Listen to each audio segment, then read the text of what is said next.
All right, we are live again with the Daily Parks and Rec Show. I'm Craig LeBlanc, your host, with our esteemed guest Chris Higgins from Bedford County, Virginia. We are fresh from the Mississippi Rec and Park Association's annual meeting at Natchez, Mississippi. Had some great interviews there, both vendors and Park and Rec directors. Interviewed the president, and we had a guest. The president of NRPA was there, and she's going to come on our show next week in Texas. We'll be in Texas, Texas, not next week, but the following week. So we'll be airing again live from the state convention. We are also starting to help associations manage their social media and website. We do this as just a give back to the community. So if you are an association, a state association, and you would like us to help you manage your social media and build you a brand new website, it's free of charge to any association. We just do this as a way to, again, create media for the Parks and Rec community. And the associations do so much work for all the Park and Rec departments. So we figured that was another way that we can help give back and support the community. But back to Chris Higgins today. Welcome to the show. How are you doing? I'm doing great. How about yourself? Fantastic. I'm finally, this was a busy week. I feel like it's Friday, but it's only Thursday. Definitely. We had 2 Mondays this week. We've been closed the last 2 days with snow. Yeah, I feel like Monday started Monday morning and ended yesterday at midnight. For me, it was one 3-day Monday. Now, how much snow did y'all get? We got roughly about 6 inches of snow, but it was one of those really wet snows. So, it packed down and looked like 2 inches eventually. But yeah, kids had fun, which is an important thing. It just created a lot of mess for municipalities and VDOT and electric companies and all the utilities. Yeah. We're not used to that here in New Orleans, in South Louisiana. We get snow and we just go in the corner and cry. I don't know how y'all do it. It's fun. You get used to dealing with it. Yeah. Well, that's kind of, I think, why we moved down here, is to not have to deal with it. But every once in a while, we get a glimmer of what y'all have to put up with on a regular basis. So I know what you're talking about. I grew up in South Florida, so I didn't know what snow was until my more adult years. Yeah. All right. So one thing that's very interesting about Chris is he comes from I don't know if you want to call it non-traditional, but he comes from the private sector. He was a landscape architect, worked for a private company. And then he brought all those experiences and life experiences, business experiences, career experiences into Parks and Recreation. And it just helps him so much with how he solves Park and Rec problems that are typically faced.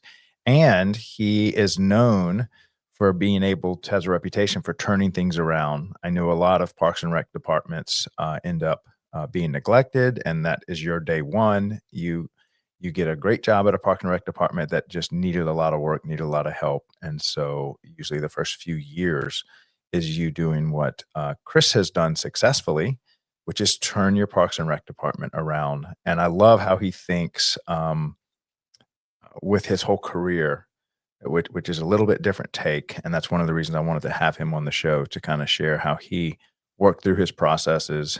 And so I think it's going to be a really good show. So Chris, maybe you can take us all the way back and kind of describe yourself as, what did you look like in high school, junior, senior?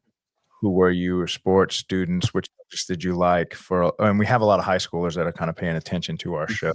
We want them to kind of maybe identify with who you were when you were that age. So I come from a construction military family. So I was very blessed with the ability to throw a football and hit somebody. So nice. So you were quarterback?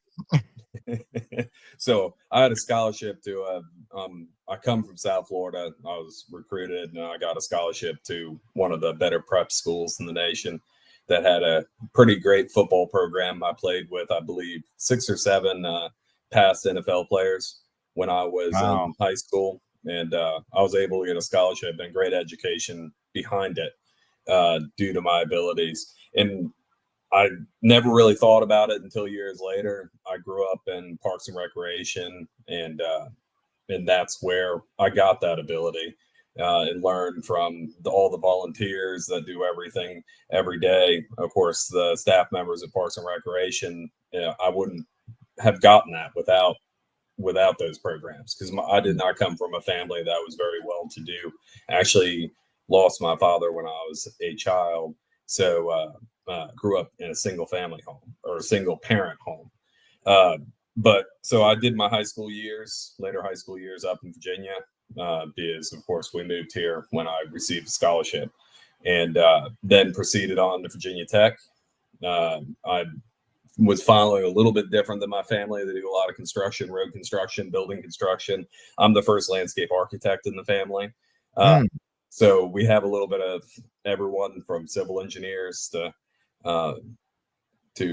building architects. So I was very excited about it. I always had a passion for the outdoors. So I pursued that at Virginia Tech. I went into the private sector, worked for multiple companies. My last company I worked for roughly 8-9 years, where I was general manager. They brought me in from a different company that was high-end landscape maintenance there, or landscape construction. Now, let me ask you a question about that before we move on to career. I'm wondering, as you were a football player, what sports did you play in Parks and Rec through summer leagues? Did you play like other sports, baseball, basketball, wrestling, anything like that? Little bit of everything. Football was what I really gravitated towards, and I specialized once I got into high school.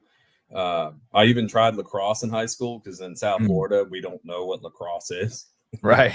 They brought me up here and they tried to explain it to me that hey, it's football with a metal pole. Well, ejected out of the first game, because apparently it's not football with a metal pole.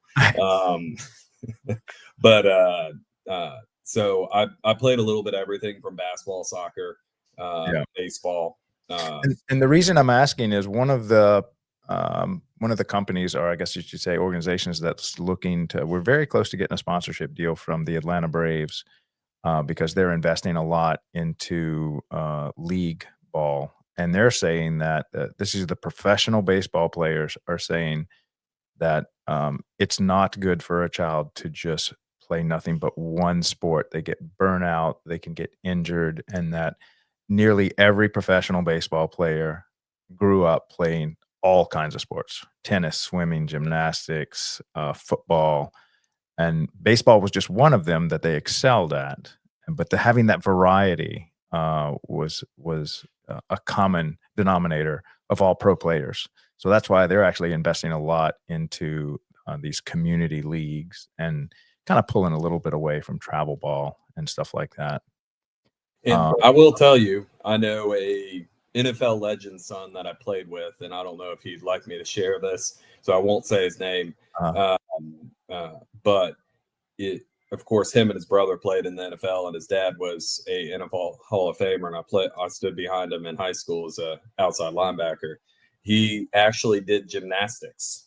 His father, as a old, very well-known NFL player, he believed in the same thing, and he also played baseball all through high school. Even though he concentrated mainly on football, went to college, and of course had a very successful NFL career like his father. But there's a lot to that, and there's a lot of things you can learn from other sports that can cross over into your main sport. But a lot of kids do start specializing. I started specializing probably sophomore year in high school. Yeah, and I think as you get older into your later high school days, but as far as because travel ball can start super, super, super young.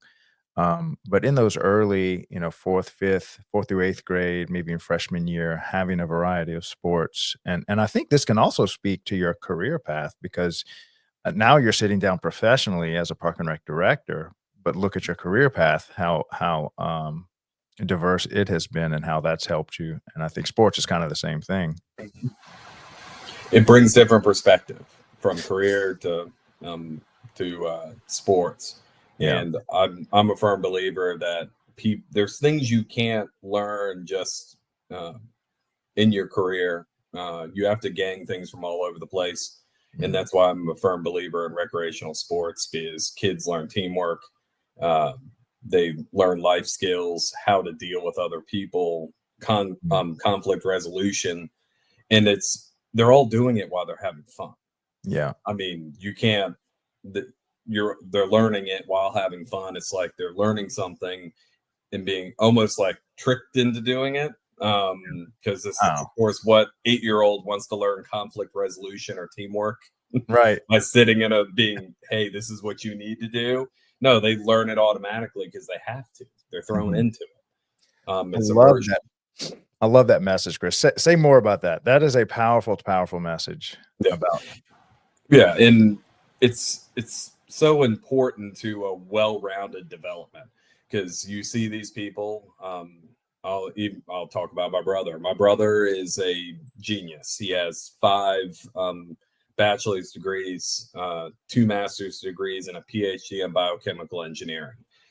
Probably can explain to you the meaning of life in numbers, but at the same point, he'll even admit himself he's not a well-rounded individual. He gets a flat tire.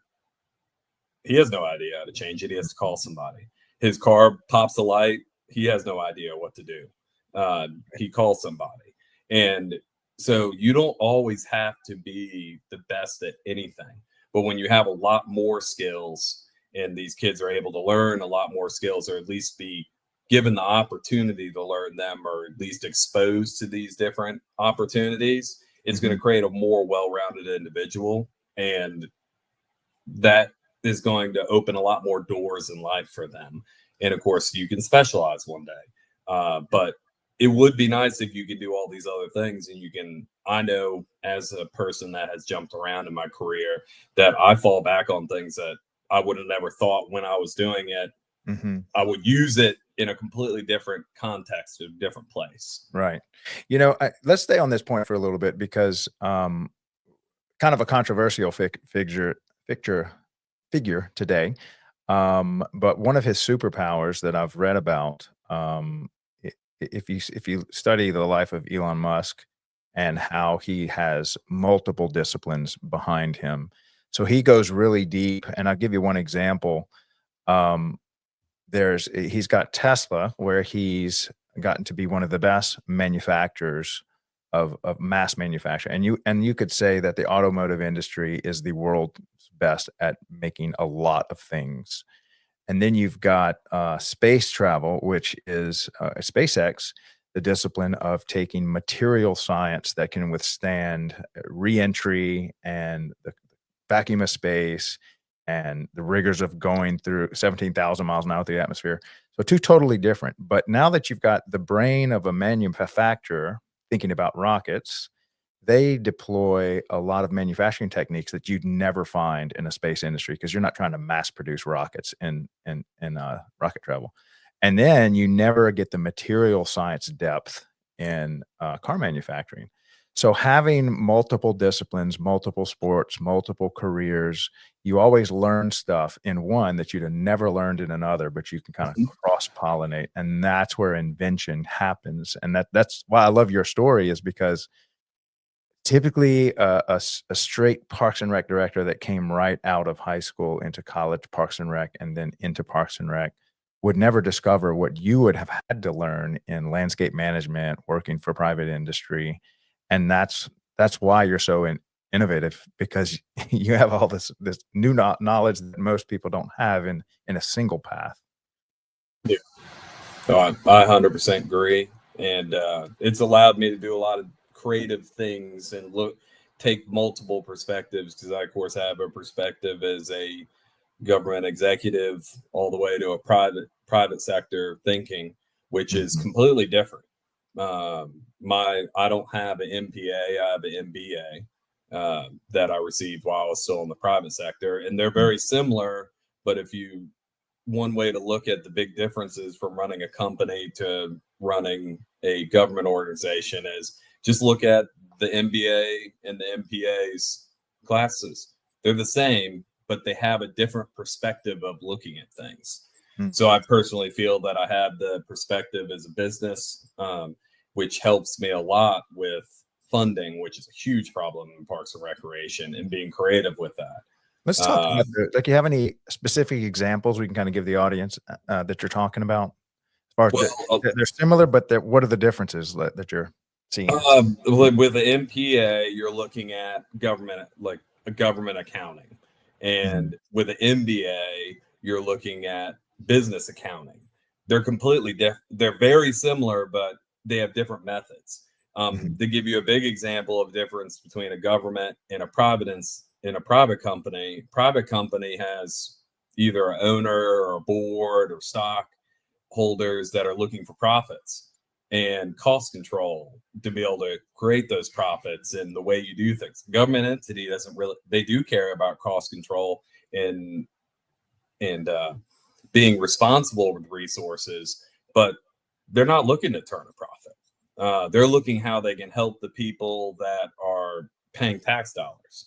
So while things are very similar, they have different mentalities completely about everything. And the crazy thing is I think is amazing is when you bring kind of both those mentalities together, you're going to find a very happy median that's better than one side or the other. It's about when you join them together. And that's how I feel I have a different perspective than a lot of Parks and Rec directors. Because right now I'm looking at how we fund. That's going to be very important over the next few years because they have very traditional funding at my new department. And there's a reality in the government sector, especially in Parks and Rec. We got to get a lot more creative because tax dollars do not just pay for everything anymore. We got to look at partnerships with private companies that we didn't want, that no one had any interest in doing in the past. There's benefits for them and benefits for the people if we reach out to do these partnerships, just like you're talking about partnerships with your show, right? Where we can do more. Yeah, and I know a great example that I learned in business and entrepreneurship, which kind of hits on what you're talking about when it comes to accounting. So it's a very common accounting technique when you're making a budget in the private industry. It's called zero-based budgeting, which means give me a budget for 2026, but your budget is zero. You have no budget. And then you have to look at every line item in 2025 and say, do I still need this? What is this purpose? Is it important? Is it more important than this new thing that you want? And you have to kind of rebuild your budget from ground up. The other way, which is commonly found in government, is what was last year's budget, and do you need any more? Or can you take any out? So you're actually starting with an entire budget that has not been defended, it's not been recalibrated. And what you end up doing is these old budgets are a collection of the previous 2 decades or so of spending. And you might have said yes to something in 2015 that has already had an replacement and is no longer being used, or is irrelevant, or there's a way more efficient way. And so that's just a way to kind of make sure that everything in your budget is necessary, and it frees up a lot of capital and stuff. And every single time I do this and rebuild a new budget, I always find stuff that I no longer need. Yeah, cancel that. We don't need that anymore. And now we have money to buy this thing we wanted for this new budget cycle. That was just one example I could think of. I'm sure. Are there any others similar to that? Well, especially with the accounting, I actually was just doing exactly what you were saying as our Really? year. It's painful now. It's not fun. And I look at things way differently than a lot of the directors do. As I was walking into those budget meetings, all the directors were like, they're just keeping a lot of things the same. They had a few different requests. I probably drove county administration a little bit insane because my budget, all the numbers were changed. And because that's how we do it in the private sector. I looked at everything. I this past year, I've canceled landlines that literally don't ring anymore. So I switched that budget. And I even made notes. Hey, this budget, we need more money in this. I canceled these landlines this year. That's why you're seeing the budget has not been spent. And I've moved it over here. And it's because we need more money for sports equipment. And those ideas of actually reevaluating the whole budget instead of just saying, oh, well, I spent that last year, I'm just leaving it the same. Or 3% for inflation. Yeah. I spend a lot of time, and I think there's probably way less budget items that were untouched than were touched. Yeah. On our budget. I have a great example a friend of mine gave me. This is one of the largest. Actually, this is the largest. Well, I don't want to smoke them out. This is a big. This is a big Parks and Rec department in Louisiana. And a friend of mine came in, kind of like you, with a similar background, and he said, "We have a lot of Entergy meters. That's our power company locally. It's who we pay our electric bill to. We have a lot of Energy meters. I wonder if we're still using them all." And so he had his electricians go out and just do an audit, and they found 60 meters across all their parks at a minimum of, I think, 50 or $60 a month that they would pay if they use zero electricity. Of all the meters, 60 of them don't use any electricity, aren't even hooked up to anything. Mhm. And they had been paying these for years, and they're not even hooked up.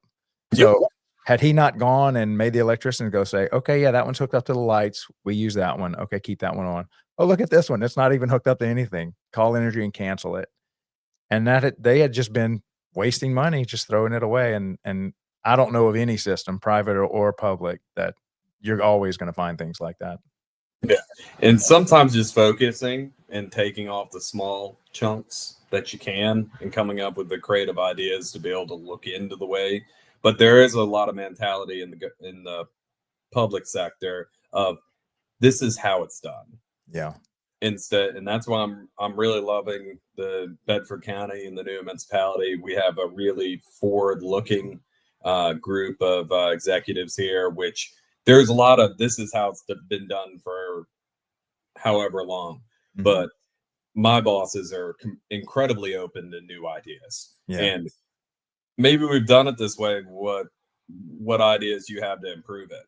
And to go on to your original question about what other ideas there are, and which is big for all Parks and Rec, is how we're funded. We're going to be studying that over the next year or two.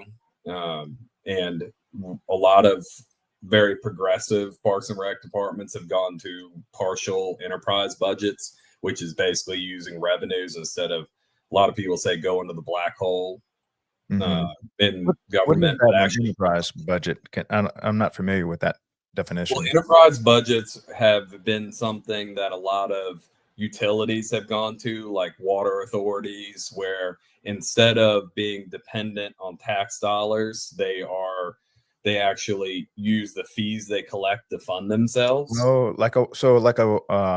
a public water department Yeah. charges the people that use their water, let's say $100 a month, and they survive off of that $100 a month without tapping into taxes. Yes. And that would be And a called lot of very enterprise. progressive Parks and Rec, which was implemented over in Lynchburg very successfully, uh, was basically, instead of just throwing them into revenues, like you rent a facility, throwing it into revenues, and it just disappears into revenues from Parks and Rec. We started using revenues from renting a facility to help buy new tables for that facility, fix things in the facility, pay for housekeeping materials with the money that people were put that actually use the facility, because not everyone will use Parks and Rec's amenities. And so it made instead of having to buy those with tax dollars from everyone, we were buying it with the money that people actually using that program or facility were spending on doing it. And so a lot of Parks and Rec, do I think Parks and Rec can go completely enterprise funded like a water authority? No. But I think that when we look at it, we take a different mentality, and it's almost like a pyramid that a lot of the consultants are going with, is like adult programs. The adults are using expendable income to play in the basketball league.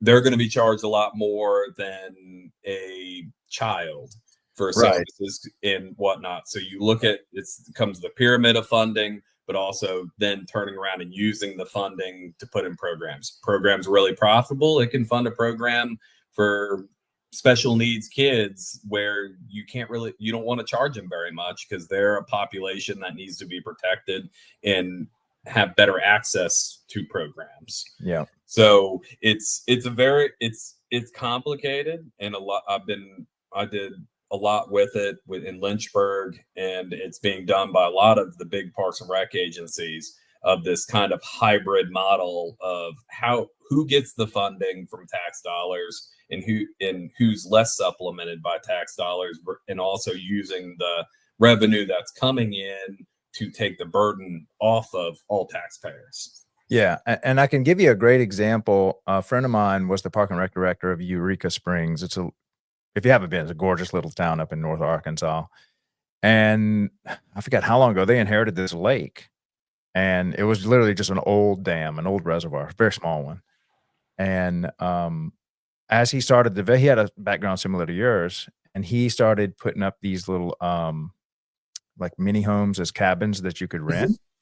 And then they had a boat launch, and they would rent little kayaks, but then he put a little store and would sell firewood and candy and cokes and fishing lures. And now that they turned that lake into, it was costing them, they were spending tax dollars, to now it's a revenue generator just by providing stuff. And they use like high schoolers for the camp store as manpower. And so that's just an example how you can turn what you got from a liability into cash flowing asset.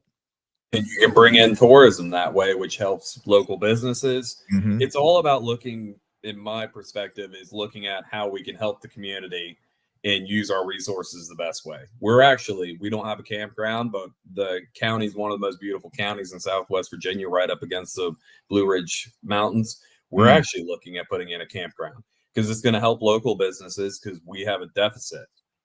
Where people are coming in and complaining, well, does the county have a campground? Because I'm calling and there's 6 months booked out at the 1 or 2 private ones you have, because tourism is really picking up in this area. Yeah. And of course, when someone comes and stays here, they're buying gas here. They're going out to a restaurant here. They're going to the grocery stores here. And but at the same point, the county can not compete with the local business and provide market rates, and then those market rates for the people visiting, auto lights, efficiency of the new building. Right. Those revenues from outside people coming in from that campground, they can be used to fund we just got an award-winning award for our adapted program for disabled kids in sports. That's been expanded to 5 different sports. And that funding could turn around and fund that. It could help fund a renovation on a building that needs a new renovation, or a sports field. So it's just getting creative. And those ideas really don't come from government side of things, because the government so getting that creative juice is coming, and bringing in all these different ideas, I think, are great. Because in the private sector, you have to get creative, because you run out of money, you're out of business. Right. Government's never going anywhere, so it's a different mentality. Right. Yeah, and one of the things he did, those tiny homes were 12 by 8, and it had a bunk bed in there, and it had an AC unit, no water. You had to walk to like the little bathhouse or something. And he bought 10 of them. They were $4,000 a piece. So he spent $40,000. And then he started renting them out for $60 a night, which is super cheap. And so it kind of at the middle, it was way cheaper than any hotel, but you're on the public property. You're right on the lake. And he was bringing in like $2,000 a month from this $4,000 investment. And they paid for themselves in 2 months. And then that was a revenue generator that he could count on. And you're not building new amenities. It's like one of the areas we're looking at. It's land that the county already owns next to our flagship park that has bike trails, or award-winning skate park, and all kinds of different amenities. So the county wouldn't need to build any amenities for it. We have a lake here for fishing. It's like all these amenities a lot of campgrounds dream of having, and that are already here. And we could put, I think I spaced it out when I did a rough design on being a landscape architect. And I think I spaced out, I could put in 30 RV spots, and then about 50 or 60 like primitive camping sites for tents. And it would go a long way. And for a very limited amount of investment by the county, and it would add amenities that help businesses and help everybody. Yeah. And my family used to love that. Even if it's primitive camping or RV or even the little tiny home, they were always booked. And the problem was you didn't have enough. Yeah. And camping's taken off in the last 10 years. Yeah. I mean, it's real. I've camped my whole life as a kid, and it used to be you just call the campground and go. Now it's kind of depending on where you're going. You might have to call 3. I know one campground that I like to go to. I have to call a year in advance. Wow. And the thing is, how popular it is. Now with Starlink, you can $165 a month, and you got high speed, low latency internet in the middle of forest, middle of nowhere, if you can see the sky. And so you can have some of those, what do they call it, amenities as well. So what are some other things? Let's talk about this turnaround. How you were actually, we're at the halfway point, and I wanted to show everybody something. We had talked about this. Okay, so one thing we're doing as the Daily Parks and Rec Show, we're saying, how can we bring value to the community? Of course, having guys like Chris that are successful and finding a lot of success on the show, telling his story, that's hugely beneficial to the community. But the other problem we have is Parks and Recreation, unfortunately, is what we call a discovery major, which means you don't even think or know it exists till either you're out of school or halfway through a major you're finding that you're not wanting to pursue. And so the target market here is high school juniors and seniors.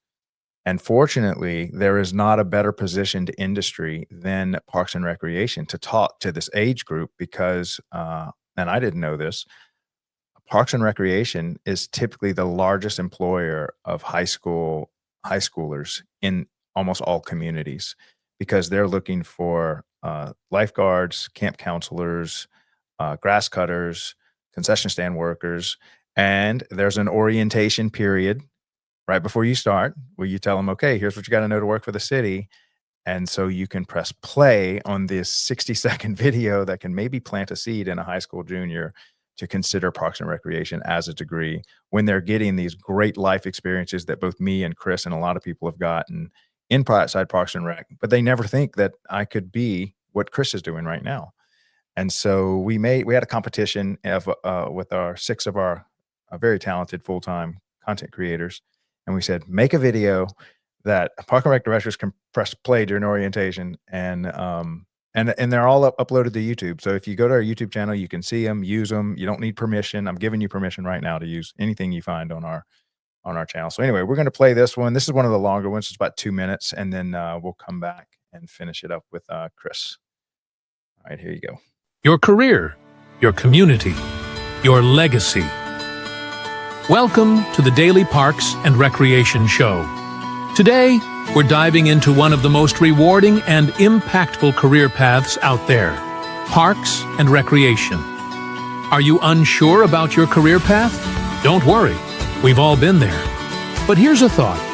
What if you could build a career that combines your love for the outdoors, creativity, and community impact? Did you know colleges like Indiana University, NC State, and Texas A&M offer Parks and Recreation degree programs? These courses prepare you for exciting careers, from urban park design to event planning and even environmental conservation. Careers in Parks and Recreation are as diverse as they are impactful. You could become a park manager, ensuring green spaces are accessible and beautiful, a recreation coordinator, organizing community events and sports leagues, an urban planner, designing parks that bring neighborhoods together, or even an environmental specialist, protecting natural resources for future generations. Parks and Recreation isn't just a career, it's a way to create lasting change. Whether it's through managing a local park or leading a conservation project, you're making a real difference. And here's the best part. Parks and Recreation is for everyone. Whether you love planning, designing, leading, or conserving, there's a role for you in this exciting field. Choosing Parks and Recreation means choosing a career full of purpose, passion, and possibilities. And you don't have to have all the answers right now. Just take that first step. Ready to get started? Explore programs at universities like Michigan State, Clemson, or the University of Utah. Discover the career that's waiting for you. Are you passionate about the outdoors? Curious about a career that makes a real impact? Or maybe you just love learning how parks and recreation bring communities together? Then it's time to subscribe and follow the Daily Parks and Rec Show. All right. And so if any of you guys want to use that, feel free. And also, I was thinking, that was not sponsored by any university, but if any university that has a good program would like us to put something together for them, that was Chris made that. I wanted to give him credit for that. Well, Chris, not Chris Higgins, but Chris. I wouldn't be able to do that. Me neither. When I see what they do, but they just literally went online and said, well, that university offers a Parks and Rec degree. And so, but I'd love to make a specific one for any university that has a good program. Get in touch with me, and we'd love to collaborate with you. So, all right, Chris. So back to you turning around a city. Maybe you can give us a story.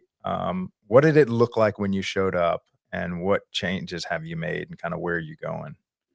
All right, so not currently Bedford, but the city I worked for first. Of course, I worked with turning around a company before I came here.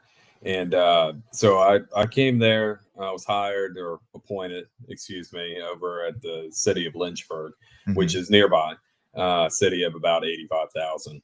And before you start, what is a turnaround? Like, can you just kind of add some clarity around what a turnaround is? So there's always accepting what is, and especially in the public sector, there's been a lot of issues since the economic fallout back. It's almost been 20 years. It's hard to believe. But that affected a lot of municipalities greatly. Revenues went down, and a lot of people have recovered. Parks and Rec in a lot of places is considered a luxury. So, of course, they were the first ones to get slashed, along with a lot of other programs. And it's really sad, but it's a lot that comes down to the programs being cut, and, of course, staff being cut, and them never coming back or slowly coming back to facilities that were left with limited maintenance. As, hey, now there's only 10 maintenance guys instead of 20. Of course, the projects to renovate this facility were canceled. So now they've gone for years, and I don't want to say neglect, because that's not really what people are trying to do. It was just the municipalities were trying to survive and stay within the budgets they had, right. And provide what they could. And of course, the municipality does everything from police to fire to roads. And I mean, there's a lot of needs that tax dollars go to. A lot of people don't realize. And a lot of municipalities are starting to do courses. Lynchburg does it. Bedford does it for residents that are free, where they can come and see everything the municipality actually does. And people are blown away about how many things that would not run if all of a sudden your local government just disappeared one day. Can you give us just a quick rundown of, I've never even heard of that. That's just such a great idea, just to give people tours of what the city government does and what your city would look like if all that just stopped. I mean, you'd pretty much be blasted back to the Stone Ages in a lot of cities. What's like the top 10 list of things that city government does? Well, it's an immense amount of things. I mean, of course, municipality and ensures your safety. So a lot of tours, of course, go with public safety, from police to the fire to EMS. So a lot of people love seeing that. And that is a very forward-facing item. Right. That people see all the time. But the great thing about these programs are, I think the city of Lynchburg called it Citizens First. And they started doing it about 10, 15 years ago. And it takes citizens, and they get to go through once a week for 2 or 3 months. And they basically visit different departments to see what they do. Because there's a lot of not forward-facing departments that people just don't understand. If they didn't exist, what they would lose if they didn't exist. Yeah, like utilities, public works, trash, water. Like there wouldn't be water in your house if there wasn't a water authority. People get to go out and tour these massive facilities, see what people do, what it actually takes to keep these massive systems running and constantly upgrading them. I used to be the one that did it for Parks and Rec for years like the 4 years I was at the city, to explain everything that Parks and Rec did at the city. And people were even blown away. We were a forward-facing department, not understanding we had community centers there where people were dependent on that for childcare and the more disadvantaged area of the cities, to everything we do to keep all the facilities running and the programs that are available and what we actually do. Even the forward-facing departments like Parks and Rec, people didn't understand the true massive scope. What I explain to people in Parks and Rec, which I love your video, is it's really we're one of the most diverse departments. I tell people we're like a mini city, because we're not community development per se. They have kind of a very focused task, and what they do.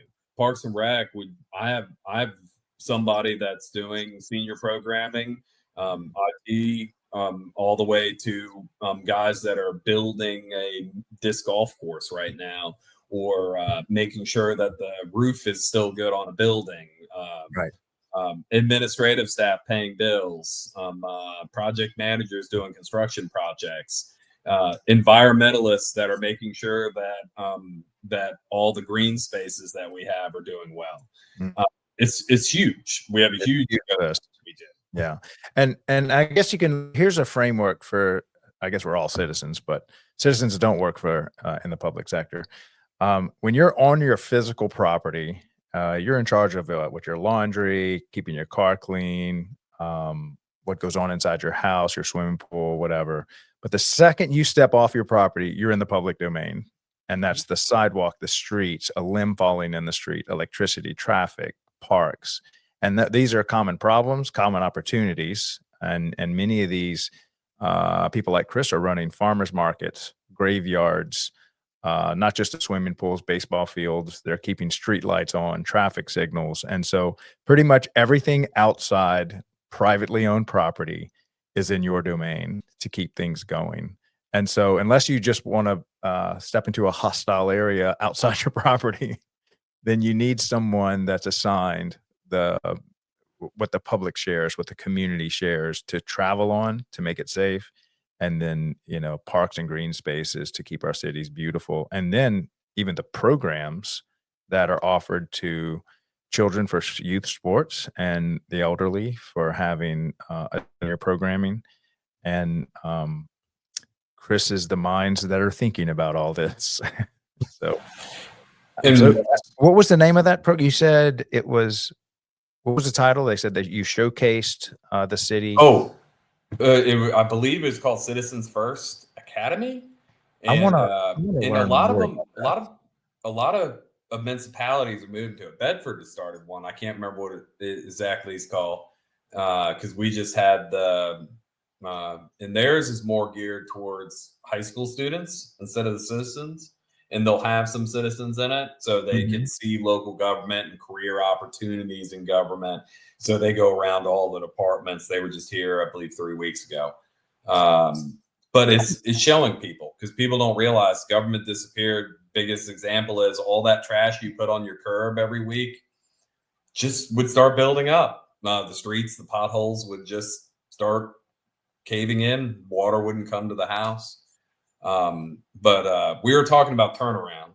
Yes. That's where we kind of went on to this, and people understanding, with my last municipality, I mean, they had all those issues. The last person in my position had actually, had to retire, and, he held on for a while, and things had really gone downhill. Projects uncompleted. So I came in, I cleared out the CIP, which is known as the capital improvement budget for us, which is what the funding we get to build things. It had a backlog of years of uncompleted projects and funding just sitting there. We can so their average CIP before I came was roughly $400,000 to $500,000 a year, which for a city that size is next to nothing. When I left, it was at $2.5 to $3.5 million per year being spent, because people need to see improvements. And it goes back to how we gear things and turn things around. It's not just about doing the turnarounds, but it is when you work for the public sector, we answer to politicians, we answer to every citizen. People need to see the progress. They need to understand the progress. They need to see the value in it. And this is where a little bit of private sector comes in. Is I started doing ribbon cuttings. Nice. I made sure I got on the news. We started calling the news because the news was really excited to hear from us and hear about these great things, because they say they report on so many negative things and they never got calls about all the positive things we're doing. They love to have those stories on the 5 o'clock news. I'm shocked at how this is new. I'm shocked at how this is a new idea. It's now that you say it, it makes so much sense. Why wouldn't you do a ribbon cutting? It's not genius. No. It's like I call it making yourself relevant. Yes. And so you want a board member or council member to vote for your proposals. He needs to see the benefits of it. He needs to have his constituents saying, I want this to happen, because that's his job. He's supposed to be the voice of the people. So if the people don't care, why is the councilman that you're asking $1 million for a new roof going to care? He's going to say, oh no, I care more about buying 12 more police cars. So people need to see the benefits, because Parks and Rec adds to quality of life for any municipality that they're in. Between people being able to enjoy the parks or programs, it adds to it's been proven to add to property values when there's a successful Parks and Rec department and good public land in a municipality. So it's good for everybody. But you have to be relevant, and that's where the idea is: do the ribbon cutting. Costs next to nothing. Get on the news. People love to see that kind of stuff instead of all the negative. We all know how negative the news is nowadays. And to see that kid dribbling that basketball, or see the new facility that the neighborhood that never had a park, it now has. You create relevance and awards. Like Lynchburg, I left from, I turned into one of the most award-winning municipalities in the state when it comes to Virginia VRPS, which is their association, like the Mississippi you just came from. Yeah. Now I plan on doing that here.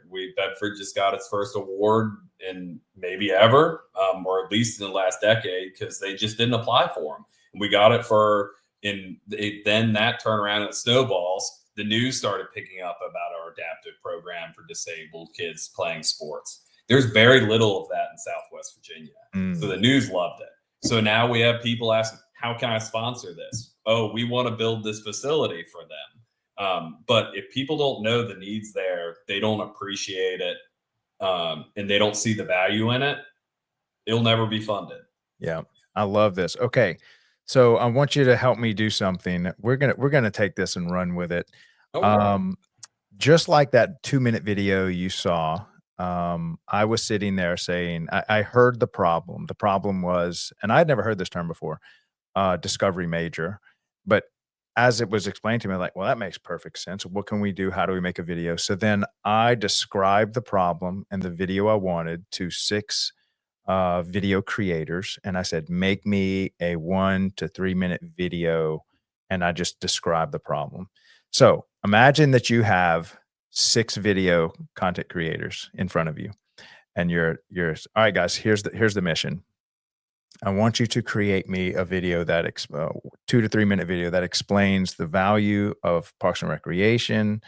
And actually this is going to happen. So guys, when y'all are listening to this, you can clip and cut, and pretty much everything Chris just said, we need to make into a 3-minute video that cities can use to show stakeholders, citizens, potential benefactors to projects. And I think it's going to be a great and highly needed video, because what Chris is talking about, unfortunately, is you're actually the first one I've heard to do. I'm not saying there aren't others out there, but I think what you're doing is pretty rare. And so if we can help create a little 2 to 3 minute explainer that cities can use. So imagine you've got these video people in front of you. Give them some instructions real quick, and they'll be listening to this tonight. And by next week, we'll have a video, and then you can help if you don't mind helping with the creative No. process. Do not mind at all. I think it'd be very helpful, and I'd like to see the success of all Parks and Rec departments across the nation. Yeah. So instruction is the overall idea is Parks and Rec has been an afterthought for a long time, and people don't look at statistics until it's too late. When facilities degrade, people start moving out. Parks are not safe or unusable anymore. So what we need to do is create relevance, explain to people the importance. The statistics are there.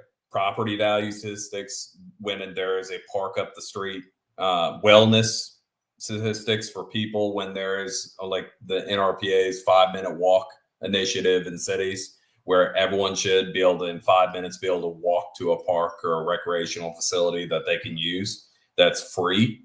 And also just the quality of life that it provides when people are healthier. They are going to be healthier if they're not just sitting in an apartment, especially in the municipalities that are cities. So it is a broad spectrum of items that you can talk about in this video. Statistics are there. I know no one wants to just dive into sold statistics, but you can pull some really cool ones from that. So I would look into that for the video. But the big thing is relevancy. Creating so people understand that Parks and Rec is relevant. Parks are relevant. The programs are relevant, and they add value. And the value is so broad between the quality of life, health, and happiness of the people that live in the area that you can grab onto anything, but keeping it broad where people see it, because of course everyone's going to have different values when it comes to this video. So I would keep it extremely broad on these items so that people understand that investment needs to happen. And this is how you can get investment, which is relevance. Yes. And making sure you have relevance. All right. So this is going to be our round 4 to all the artists that will be listening to this tonight and the next day. And we'll probably start this. We'll do our deadline probably by Monday. We'll do first edits and then final edits on Wednesday. And by Friday, we should be able to upload them to YouTube. And of course, we'll have our first, second, and third place winners. And I'd like to involve Chris and a couple others to help vote on their top videos that they like, because when you win, you get like a cash prize on top of the base that we give them. So they'll probably be starting in the next couple days. Just if you're a video editor listening to this, just re-listen to the whole thing. Pretty much package everything Chris said, almost the entire half of this video. It's great content. And I think every city is, if you're doing it, y'all are thinking the same thing. And also, if you're listening to this and you're a director and would like to participate in that creative process, voting will probably start on Monday. But then you can also, as I look at these, I'll watch a video and I'll say, that's great. Say more about this, or delete that part, or, you can kind of give them a little guidance. Because again, these are not Parks and Rec professionals. These are artists these are digital artists that make clips and movies and commercials, super talented people. So it's kind of like if you hire an artist to paint you a picture, they show up with all their paint and brushes, but then you got to sell, what picture do you want me to paint? And so Parks and Rec people like Chris have to say, paint me this. And then they get busy doing it. It's gorgeous when you see it. Okay. So back to this turnaround. So what did the turnaround look like? And let's say, what did you accomplish? And then where are you going from here? Like, what's the future look like? So with the city, I did reorganization of the department and where people were working, did a lot for the employees to improve retention. And then also the forward items, which was renovating facilities. One big example, a bunch of basketball courts across the city. They were all dilapidated except for one centralized one that everyone always harped on. Oh, well, Miller Parks is beautiful. Well, we turned around and we created and we redid them all. So every neighborhood that had one, including we added a couple basketball courts that are gorgeous. And we partnered with a great contractor. So that's the example. But we started renovating across. We looked to creative funding ways, not just local. We got a lot of grants. I built a walking bridge with a federal transportation grant. when I was leaving the charge on a new trail addition that the city would have took decades to build on its own funding, because it was going to cost over $10 million, multiple bridges and wide trail. And actually, we found a creative state grant with federal funding, because the initiatives for getting people outside and multimodal transportation is huge. So that they are just getting that done now, because of course it was a multiple year process I was involved with working on that. But turning things around, people need to see the change, and it takes a while to see the change. And like right now, I'm working on the turnaround here in Bedford, which is this place. Don't get me wrong, unlimited potential. It's a gorgeous county. It's one of the biggest counties in the state, right up against the mountains. We have Smith Mountain Lake, one of the biggest freshwater bodies in the state. A significant part of it in our county, 3 counties touch it, is a destination point. So creating people the quality of life, the amenities that they want to do. Bedford County's population is exploding right now with people moving here, not by birthright, because how gorgeous it is and great opportunities that are here, and where it's nestled between 2 major cities. What's the 2 major cities it's between? Roanoke and Lynchburg. Roanoke, I see it. Oh yeah, God, that is a gorgeous lake. Yeah, Smith Mountain Lake is very amazing. Biggest. Lake Anna's the only one. It's the second biggest, but Smith Mountain Lake is famous. It's been famous for a long time. Mm-hmm. That camps like Arrowhead Campground and some others. Is that y'all's, or is that? No, those are going to be Franklin counties. That's the main county that touches it. They're going to be on the south side of the lake. Yeah, we're on the north. We own the northern shore, see. We have the state park that in our the Smith on our side, Smith Mountain Lake State Park. Yeah, so the state park is in Bedford County. Yeah. So they take care of the park.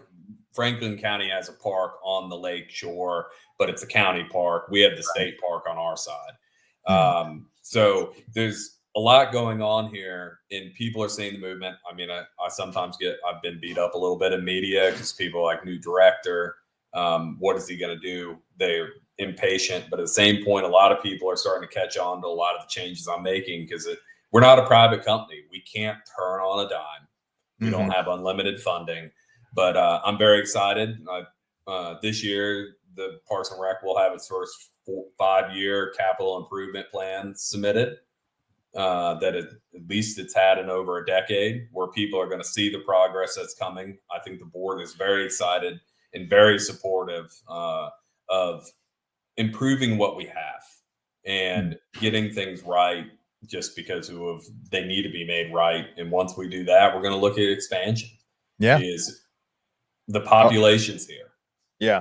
Well, let me look, after we make this video for the whole industry, maybe we can make a video just on something you can present to your citizens about the progress you're making and the vision you have. That might be pretty cool. And that would be a good. I would love that. Yeah.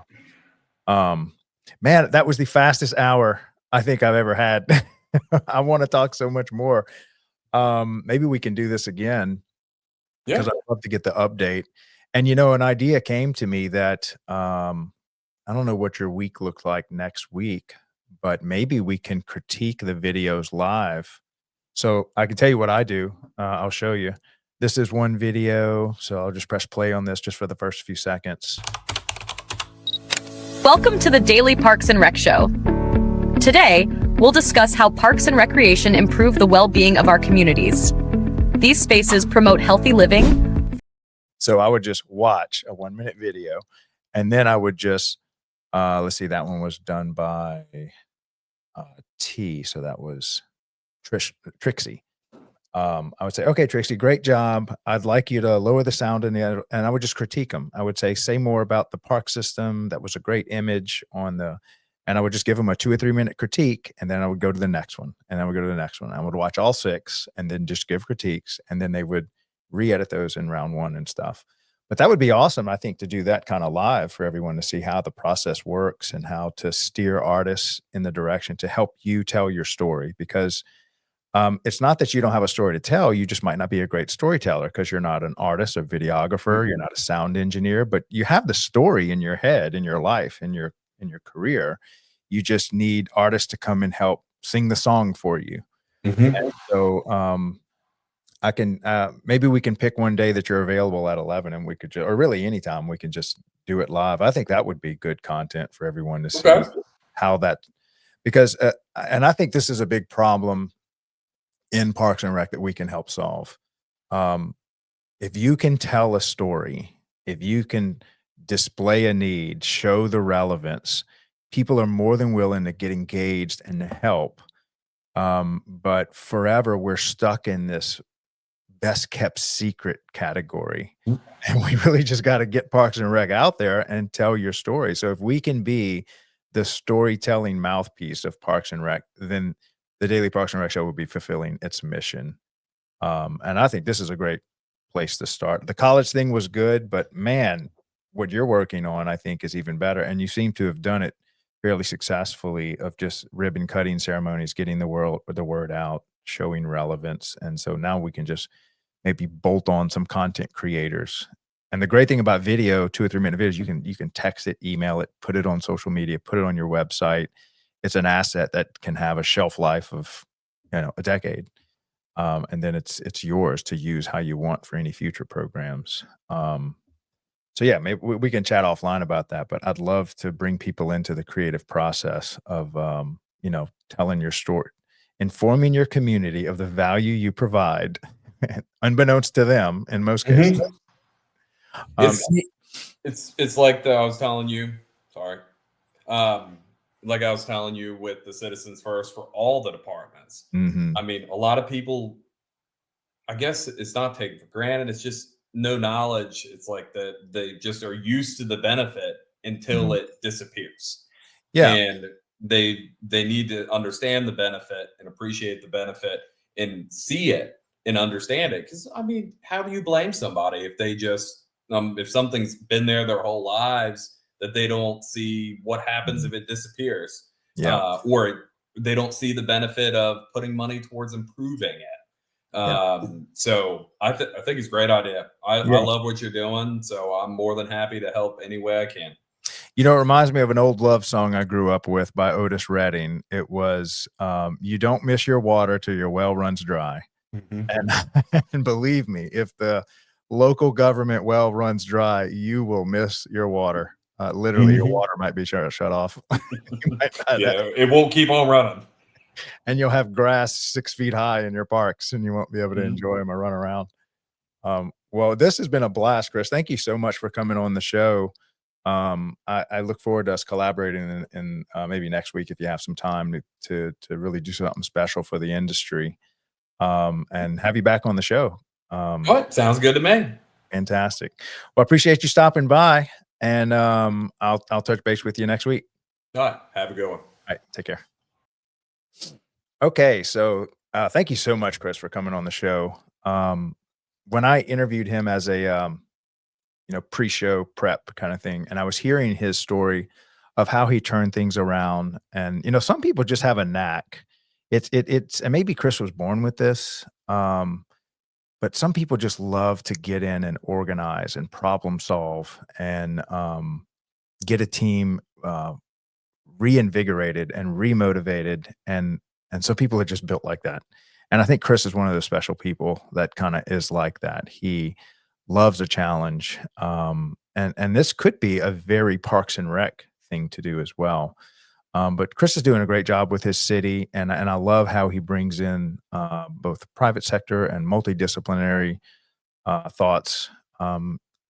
And as the universe would have it, I've got about 3 other guys very similar to Chris. One was with an accounting background, also in the private sector, was a D1 athlete um, in track and field, and he's coming on the show as well. Very similar outlook and doing great stuff. And then we have another guy I met just yesterday. His name was I literally interviewed this guy. His name is Steve Lawson. In I can't pronounce this name.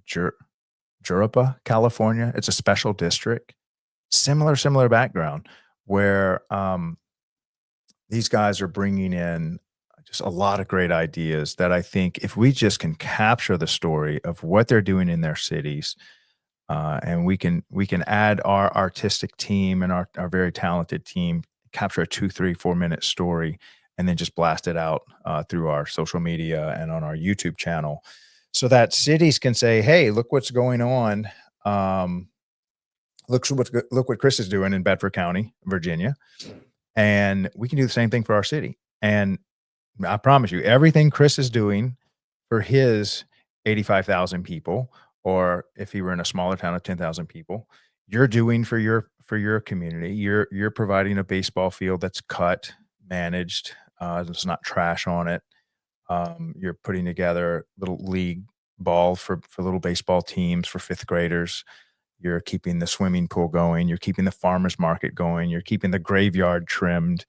And so I love his idea of just showcasing what you do, showcasing um, by ribbon cutting ceremonies and just showing your citizens relevance. I love that word, by the way, Chris. Relevance is such a key component of it. So I think we got something special here. We're going to take this ball and run with it. And hopefully by the end of next week, we'll have an awesome little video that we can share. Actually, we should have 4 or 5 of them. And so you can just pick one. So I love that. Now, I'm going to try to make this a live, bring y'all in as part of the creative process. So like I showed Chris, I'll be able to pull them in on a daily show. Me and Chris can just watch them. And then we'll just have a 5-minute dialogue on that one to give some feedback back to the artist. And then we'll run through all 5 or 6 of them. And then in a couple of days, they'll do a second edit. And then maybe we can give some more feedback or say, no, that's ready. Yeah, send it. We're good. And that's usually our creative process. And then if that works well, then maybe we can do another round and involve some more directors like Chris, get some more input. And that's just one of many topics that we can do to help tell the story of Parks and Recreation. And I'm so glad that y'all got to see all this just unfold live as me and Chris were just chatting about his history, how he came into Parks and Rec, and the great work he's doing for Bedford County, Virginia. I think he's going to be one of our all-stars in Parks and Recreation. So, all right. So a little update about Parks and Rec. The daily Parks and Rec show. How can you support the channel? Well, number one, just find us on YouTube, join our LinkedIn, our YouTube channel, find some of these videos, and don't just like and comment. You know, everybody asks you to like and comment. I want y'all to comment on how the video can improve or what you liked about what Chris said or something like that. And that gives us direction. We are a team of artists, a group of editors, a group of photographers that are looking to tell the story of Parks and Recreation. And a lot of us don't know anything about Parks and Rec aside from just we've all been on a park. And so having the true stakeholders like Chris and directors and people that are working for Parks and Rec give us feedback about their stories and their lives allows us to paint a better and more compelling piece of art, a story, sound and video, you know, having the children laughing on the swings or having the classical music in the background or having street traffic around a local city, downtown city park. Like these are the things we have to feed our artists so that they can help represent and tell our story. So find us on YouTube. We post a lot of this stuff on LinkedIn. We just started our LinkedIn channel, but my gosh, LinkedIn is a happening place for Parks and Rec. So find us on LinkedIn. We have our biggest Facebook group is the former Parks and Rec Done Right Facebook group. You can comment there. And then we also started a Facebook page. We recently started an Instagram and all of this. So this is airing live right now on X. So hopefully a lot of you are on X. I love X as a content creator because X it's the easiest place for us to create on. I don't know what they did to their algorithm, but a lot of a lot of these platforms won't allow a content creator to create openly from day one. They make them go through all kinds of hurdles and certain size of audience sizes and certain length of time. Whereas on X, if you just get a professional account for like $20 a month, they allow you to just go live, post anything you want. So you can see this. Many people are watching this live on X right now. And so thanks to X for making it a really good place for content to be created. But of course, YouTube is great. We love Facebook. We love LinkedIn. We love all that stuff. But a lot of those channels aren't as mature. So when people are asking, well, where can I see this? Well, it's live on X every day at 11. And so anything we post automatically goes live on X. So all of our other channels, we will soon be able to, probably in the next few months, be able to go live across all platforms. But we're waiting on some of those accounts to mature and get a certain amount of traction and audience size and stuff like that. So, but we're growing super fast and we're loving what we're doing. So it's not all about growth on this one. It's all about the artists really loving to call the Daily Parks and Rec Show their home. And so we want to keep them here, creating for this industry. Stuff just like me and Chris discovered is a good opportunity to create value for everyone in Parks and Rec. And as a great example, I think if me and Chris and the artists can do a good job making this 3 or 4 minute, then I think we just created something very valuable for every single director in Parks and Recreation. What a home run that I think that's going to be. I'm calling it right now. That's going to be a really good digital asset. And again, anything you see on the Daily Parks and Rec Show, you can use it. You don't have to ask my permission. I'm giving you permission. I am the founder and owner of the Daily Parks and Rec Show. So if you need any kind of legal document for me to sign, for you to be able to do it, send it my way. I'll be happy to sign it. The whole point is us to help tell the story of Parks and Recreation nationwide. And so that's our mission. That's why we're doing this. And we want to give back to the community in that way. And I knew that funding would find a way to us. I wasn't quite sure how when I started this. And sure enough, we've got a lot of really good vendors that love the work we do. We want to make sure it's a good fit for what we do and who they are. So it's got to be a good fit between someone that sponsors us and what we're trying to do for Parks and Rec. But I'm going to Atlanta next week. It looks like the Atlanta Braves wants to sponsor the show and what we're doing with Braves Country. And there's actually a couple other sports teams that really want to invest in community league ball that's done in the local Parks and Rec departments and local municipalities. So we've got a couple others that are coming on as well. So hopefully that will be our good funding. Until then, I'm kind of funding this thing, and I'm glad to do it. We also sell a little sports arena light that I sold for almost a decade. I'm a lighting engineer and electrician by trade. And I want to thank Peter Cosmiano yesterday for buying 10 sports arena lights. It was right at under about $10,000 worth of lights. He just uses them. So he has got really good lighting infrastructure. He just needs to swap out the lights for 100,000 hour, pretty much forever lasting LED light. And that's one thing we have. And I use 100% of those proceeds. I kind of retired from that company. It was a former company of mine. And so that's going to give us a lot more fuel in the tank to pay our digital artists. So appreciate that purchase, Peter. I've actually got a few others I could mention as well, but this happened earlier this morning. So I wanted to mention that because I met Peter, reconnected with Peter at the Alabama Parks and Rec Association, which was in Auburn not too long ago. I think a couple of weeks ago now. And then this week we were at Mississippi Parks and Rec Association, which was in the beautiful city of Natchez, Mississippi. So thank you, Tony, and everyone else that put that on. Y'all have an unbelievable incoming president, Courtney Noon. She's going to do a fantastic job. She's an all-star. So I can't wait to see where that association is going.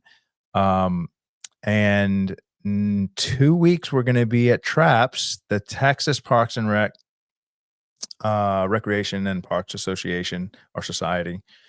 And that's going to be right outside of Dallas. I think it's going to be in Plano, Texas, but I'm getting the details right now. So we'll be there.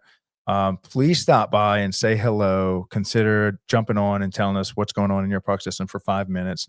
No pressure. Hop on the podcast. You kind of saw what we did in Auburn for Alabama. You saw what we did in Mississippi. I saw what we did in Kentucky. We're going to do the same thing in Texas, and we've got several others that we're going to be attending this year.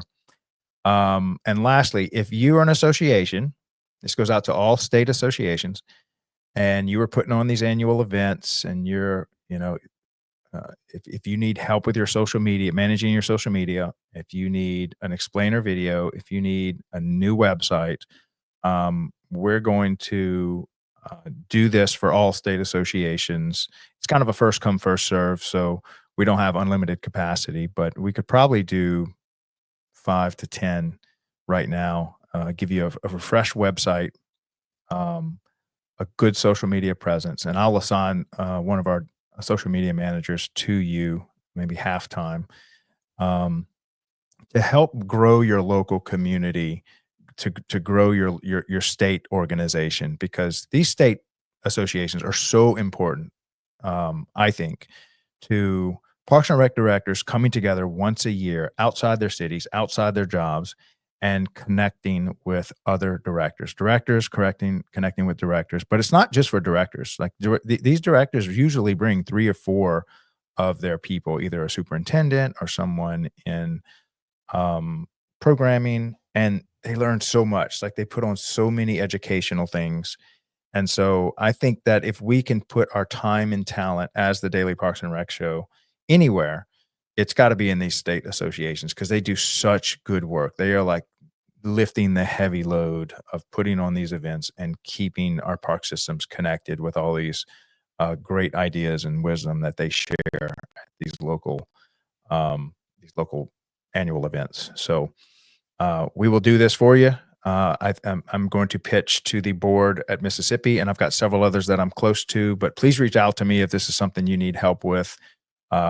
We are a team of artists here at the Daily Parks and Rec Show, and we're digital artists that work in social media, content creation, video creation. And so we wanted to bring value to the community doing what we love to do, and that's just create digital art for an industry and a community we really believe in.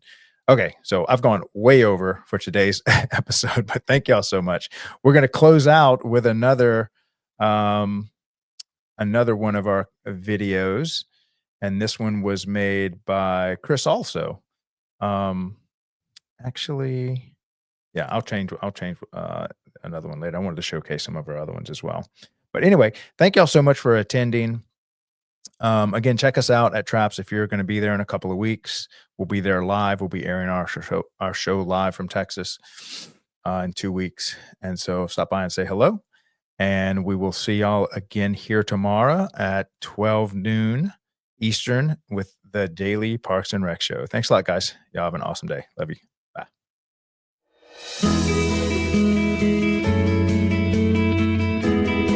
Welcome to the Daily Parks and Rec Show. As Craig LeBlanc from the Daily Parks and Recreation Show says, parks and recreation aren't just spaces, they're the soul of our communities. Across America, parks provide more than just a scenic escape. They're places where people connect, stay active, and create lasting memories. Parks promote physical health with trails, sports fields, and playgrounds while boosting mental well-being through the calming effects of nature. Recreation programs bring communities together, offering everything from fitness classes to cultural events. And as Craig often highlights, parks also play a key role in protecting the environment and driving local economies by attracting visitors and increasing property values. Whether it's a family picnic, a weekend hike, or simply enjoying the outdoors, parks and recreation are where life happens. Want to dive deeper into the stories behind America's parks?